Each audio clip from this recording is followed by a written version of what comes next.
piraso ng sinapay doon, pati chichirya. Bilisan mo! Opo, inay.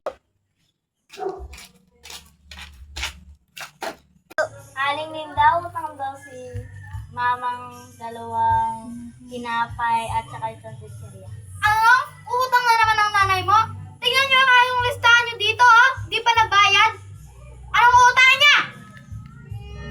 Dalawang kalating puto. Pinakyaw nyo na yung tindahan ko. Parang, anong chichirya? Ito na lang.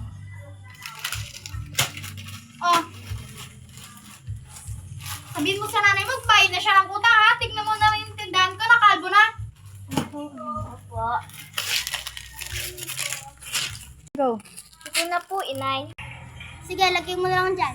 Ay, Kiray, utang ka dun. Dalawa pang chichirya. Nakalimutan ko kasi sinabi sa'yo kanina. Bilisan mo! Ay, inay!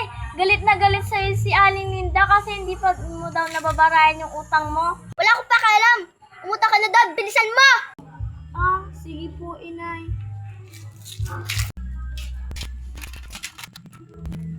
Aling Linda, kukuha pa daw dalawang chichirya si inay. Ah, talaga yung nanay mo, ha? Sinakto pa talaga sa dalawa? Grabe ka kayong mangutang, ha? Pinakyaw niyo talaga yung tindahan ko. Oh, ito, bakit tinira niyo pa to? Ba't di niyo nalang kunin to? Sabi mo sa nanay mo, ha? Magbayad na siya ng utang. Tignan mo naman yung tindahan ko, nakalbo na. Dahil lang sa inyo to. Papuntahin mo yung nanay mo dito. Ito na po, inay. Alam mo ba, inay? Galit na galit sa'yo si Aling Linda. Bakit na naman? Kasi ang dami mo na utang, di ka pa doon nagbabayad, kaya pinapunta ka doon. Sige!